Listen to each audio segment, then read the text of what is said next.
Hello friends, मैं हूं गौरव और घर की आर्थिक स्थिति में खुद का भी हिस्सा शामिल हो, इसीलिए 10 साल की उम्र में अखबार बेचने वाला एक बच्चा आगे जाकर इंडिया का सबसे पहला बैचलर प्रेसिडेंट बनता है। वेल, यस, परिचय देना जरूरी है क्या? हम सभी जानते हैं, मैं बात कर रहा हूं दुनिया के महान scientist doctor APJ Abdul Kalam जी की, जिनकी बोली हुई हर एक बात दुनिया के लिए एक सीख है। लेकिन प्रेसिडेंट बनने का ये रास्ता इतना आसान उनके लिए नहीं था। एक मुस्लिम फैमिली से बिलोंग करने की वजह से उन्हें कई सारी मुश्किलों का सामना करना पड़ा, लेकिन इन मुश्किलों में उन्होंने अपने पंख फैलाकर सक्सेस की उड़ान भर के दिखाई। सिर्फ सक्सेस की नहीं तो इंडिया के कई मिसाइल्स और प्रोजेक्ट की उड़ान का भी वो कारण बन सके। तो कैसे उन्होंने इन सारे हालातों का डट कर सामना किया और कैसे लोग उन्हें इंडिया का मिसाइल मैन कहकर पुकारने लगे, इन्हीं सारे सवालों के जवाब और एपीजे अब्दुल कलाम की जिंदगी के कुछ माइंड ब्लोइंग किस्से मैं आज आपको सुनाऊंगा in today's video titled biography of doctor APJ Abdul Kalam. If you want to shine like sun, first burn like sun. दुनिया को ये सिखाने वाले इस सूरज का जन्म 15 अक्टूबर 1931 में रामेश्वरम के एक तमिल मुस्लिम फैमिली में हुआ था। पेशे से उनके पिताजी जैनुल आबदीन एक नाव चलाने वाले थे जो हिंदू तीर्थयात्रियों को रामेश्वरम की सैर कराते थे, और उनकी माँ आशी अम्मा एक हाउसवाइफ थी। वैसे तो उनका घर छोटा था, लेकिन परिवार बड़ा था। घर में 4 भाई और एक बहन थी, जिनमें अब्दुल कलाम जी सबसे छोटे थे। अब जब परिवार बड़ा था तो घर में पैसे की समस्या होती रहती थी, इसीलिए घर की जमा पूंजी में खुद का हाथ देने के लिए अब्दुल कलाम ने केवल 10 साल की उम्र में पेपर बेचना शुरू कर दिया। लेकिन क्या ये सिर्फ एक ही रीजन था इस काम को करने का? वेल, नहीं, उन्होंने इस काम को भी सोच समझ कर चुना था। बचपन से ही कलाम जी को नॉलेज गेन करने की बहुत भूख थी, और इसीलिए कोई भी अखबार बेचने से पहले वो उस अखबार को पूरी तरह से पढ़ लेते थे। पर ऑफ कोर्स नॉलेज ढूंढने का ये रास्ता हमेशा से आसान नहीं था। एक गरीब मुस्लिम होने की वजह से उन्हें हमेशा कई डिफिकल्टीज का सामना करना पड़ा।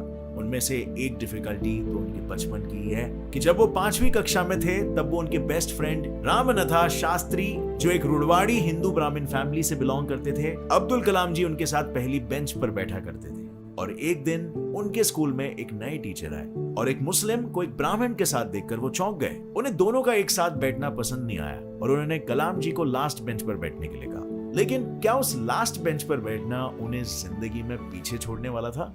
नहीं, क्योंकि उन्होंने ये ठान ली कि लास्ट बेंच पर बैठकर वो दुनिया को बदल कर दिखाएंगे। और शायद इसीलिए वो हमेशा कहते थे कि the best brains of the nation may actually be found on the last benches of the classroom.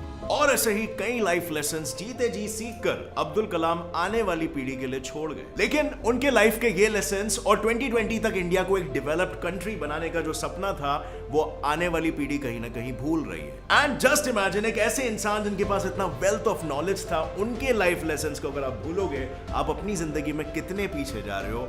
So not to worry, आप वो सभी लाइफ लेसन से सीख ग्रहण कर सकते हो कुकू एफएम ऐप के जरिए। मैं बताऊंगा कैसे। यहां पर आपको डॉक्टर एपीजे अब्दुल कलाम जैसे ही कई और इंस्पिरेशनल और सक्सेसफुल लोगों के बायोग्राफीज मिलेंगे, जिन्हें आप ऑडियो फॉर्मेट में सुन सकते हो अपने लाइफ में, अपने बिजी लाइफ में मल्टीटास्क करते हो।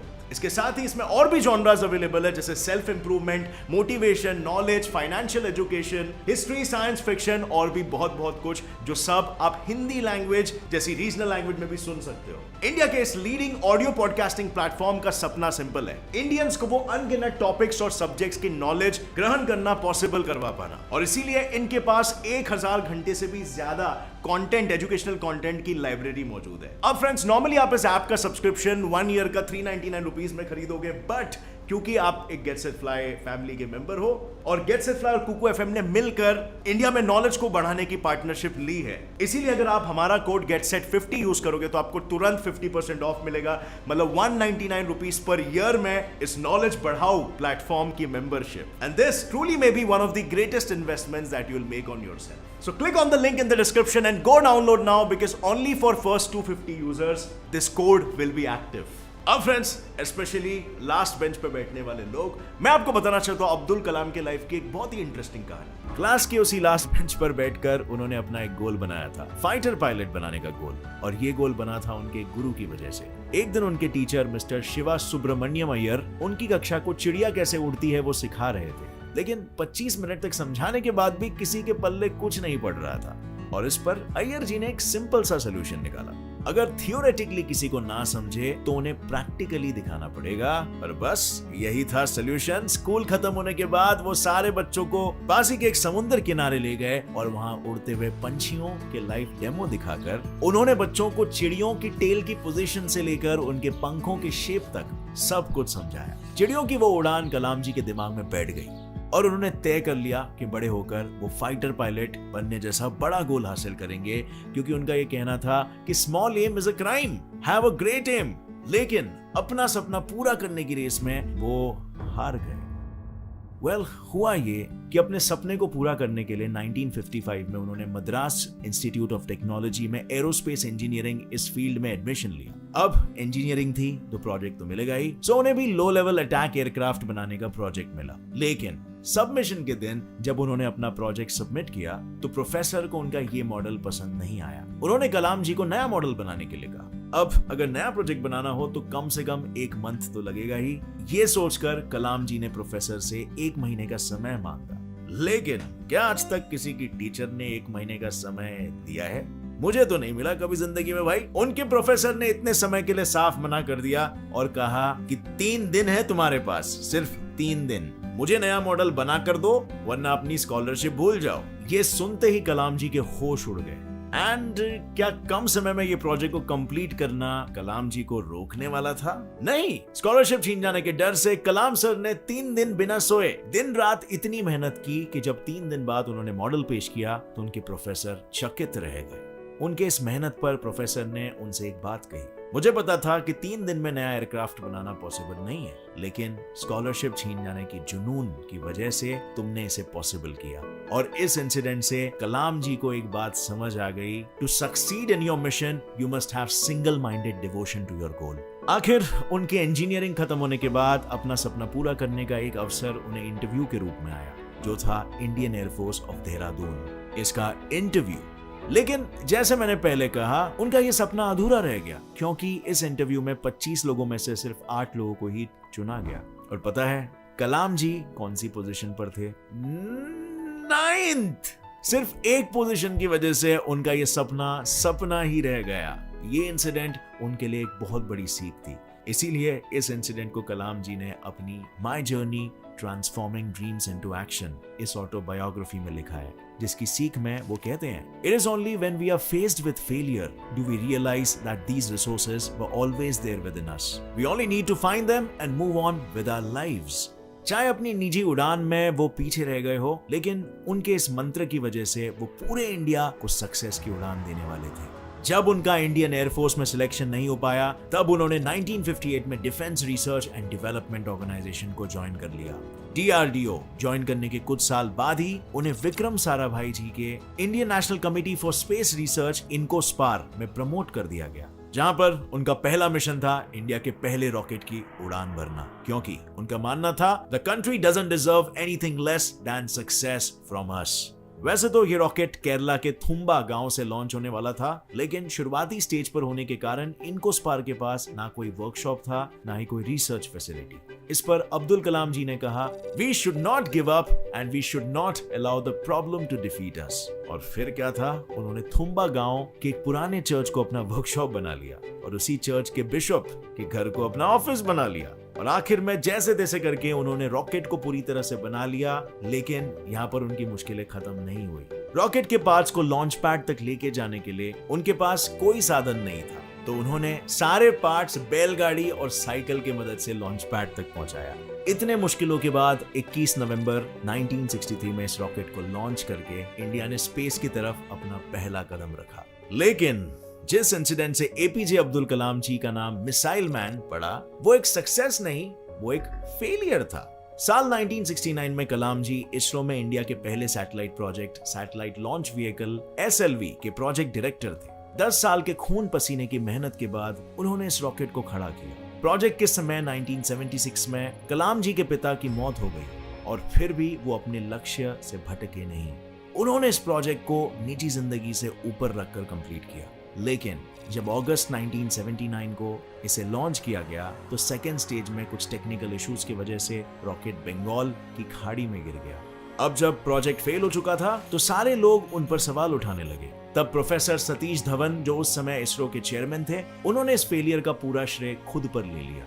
उनके इस लीडरशिप की तारीफ करते हुए कलाम जी हमेशा कहते हैं, leader must have a vision and passion and not be afraid of any problem. Instead he should know how to defeat it. Most importantly he must work with integrity. Leader के इसी सीख को हथेली पर रखकर फेलियर के सिर्फ 1 साल बाद ही उन्होंने नए सैटेलाइट लॉन्चिंग व्हीकल SLV-3 का निर्माण किया। आखिर 18 जुलाई 1980 में उन्होंने SLV-3 से रोहिणी 1 सैटेलाइट को लॉन्च किया, जिससे India super exclusive club of space faring nations का 6th मेंबर बन गया। इस प्रोजेक्ट के बाद तो उन्होंने इंडिया के पहले इंटरमीडिएट रेंज बैलिस्टिक मिसाइल अग्नि और पृथ्वी जैसे कई प्रोजेक्ट्स को सक्सेसफुली कंप्लीट किया, जिनकी वजह से उन्हें 1981 में पद्म भूषण और 1990 में पद्म विभूषण इन पुरस्कारों से नवाजा गया। लेकिन जिस काम के लिए उन्हें 1997 में भारत रत्न से नवाजा गया था, वो था पोखरण 2। पोखरण 2 एक ऐसा न्यूक्लियर बॉम्ब टेस्टिंग प्रोग्राम था जिसमें इंडिया ने CIA के सैटेलाइट्स को चकमा देकर हमारे न्यू न्यूक्लियर बॉम्ब को टेस्ट किया था। इस प्रोग्राम के प्रोजेक्ट चीफ कोऑर्डिनेटर थे डॉक्टर APJ अब्दुल कलाम, जिन्होंने जापान और USA के वार्निंग्स के बाद भी इस मिशन को चालू रखा, बड़ी चतुराई से। अब आपने 3 इडियट्स का ये डायलॉग तो सुना ही होगा, सक्सेस के पीछे मत भागो, एक्सेलेंस का पीछा करो, सक्सेस झक मार के तुम्हारे पीछे आएगी। इसका बेस्ट एग्जाम्पल है APJ अब्दुल कलाम। 41 इयर्स तक भारत की सेवा करने के बाद जब 1999 में कलाम जी DRDO से रिटायर हुए, तब रिटायर होने के 3 साल बाद ही उनको भारत का प्रेसिडेंट बनने का प्रपोजल आया। अब ये हुआ कैसे? मैं आपको बताता हूँ। रिटायर होने के बाद 2001 में कलाम सर अन्ना यूनिवर्सिटी में पढ़ने लगे। एक दिन लेक्चर लेने के लिए जब वो यूनिवर्सिटी पहुंचे तो उन्हें एक कॉल आया, जिस पर उन्हें कहा गया कि प्राइम मिनिस्टर आपसे बात करना चाहते हैं। पर ये कॉल कोई मजाक नहीं था, क्योंकि कॉल पर उनसे बात करने वाले शख्स थे अटल बिहारी वाजपेयी, जिन्होंने कॉल उठाते ही कलाम जी से कहा, आपके लिए हमारे पास एक इम्पोर्टेंट न्यूज है। हमें ऐसा लगता है कि भारत को आप जैसे राष्ट्रपति की सख्त जरूरत है। और ये बात कलाम सर के लिए एकदम अविश्वसनीय थी, और इसीलिए उसका जवाब देने के लिए उन्होंने वाजपेयी जी से कहा कि मुझे बस 2 घंटों की मोहलत दीजिए। और उन 2 घंटों में उन्होंने विचार किया इंडिया को 2020 तक डेवलप करने का। वो ये सपना हमेशा से देख रहे थे, उस सपने को पूरा करने का ये सुनहरा अवसर था। और फिर 2 घंटे बाद उन्होंने जो जवाब दिया, उससे 25 जुलाई 2002 में वो इंडिया के 11th राष्ट्रपति बन गए। राष्ट्रपति होने के बाद भी उन्होंने अपने टीचिंग के ड्रीम को नहीं छोड़ा था। उन्हें जब भी समय मिल जाता वो स्टूडेंट्स को पढ़ाने के लिए चले जाते थे। टीचर्स डे के एक इंटरव्यू में उन्होंने कहा था, अगर लोग मुझे एक अच्छे शिक्षक के रूप में याद करते हैं तो ये मेरे लिए सबसे बड़ा सम्मान होगा। उन्हें टीचिंग के प्रोफेशन से इतना लगाव था कि आखिर तक उन्होंने अपने इस प्रोफेशन का हाथ नहीं छोड़ा, क्योंकि 27 जुलाई 2015 के दिन जब हार्ट अटैक की वजह से वो गिर गए, तभी भी वो शिलोंग के इंडियन इंस्टीट्यूट ऑफ मैनेजमेंट में पढ़ाने के लिए ही आए थे। इतना ही नहीं, मरने के बाद उनके अंतिम संस्कार में भी 3,50,000 से ज्यादा लोग शामिल थे, जिससे पता चलता है कि वो सिर्फ मिसाइल मैन ही नहीं बल्कि पीपल्स प्रेसिडेंट, कलाम चाचा और इन जैसे कई रूपों में इंडियंस के दिल में बसे थे। अब भाई लोग, आपकी बारी है। डॉक्टर APJ अब्दुल कलाम की ऐसी कौन सी सीख आपके मन को इतनी भा गई कि उसे आप अपनी डेली लाइफ में इनकॉर्पोरेट करना चाहोगे? और इनके लाइफ के बारे में आपको सबसे ज्यादा इंस्पायरिंग कौन सी चीज लगी? इसका जवाब मुझे नीचे कमेंट सेक्शन में देना। और हाँ फ्रेंड्स, जाने से पहले कुकू FM ऐप को डाउनलोड करना मत भूलना। फर्स्ट 250 लोगों के लिए GetSet50 कोड यूज करने पर उन्हें 199 रुपीज पर इस वेबसाइट की मेंबरशिप मिलेगी। GetSet50 कोड यूज करने पर 199 रुपीज में सालाना की मेंबरशिप मिलेगी इस ऐप की। सो गो हरी नाउ। अगर इस वीडियो से आपको कुछ भी नया सीखने मिला तो एक लाइक जरूर ठोकना। अपने फ्रेंड्स और फैमिली मेंबर्स के साथ ये वीडियो शेयर करिए, ताकि उन्हें भी ग्रेट इंडियंस के बारे में, उनकी लाइफ के बारे में अच्छी खासी जानकारी मिल सके।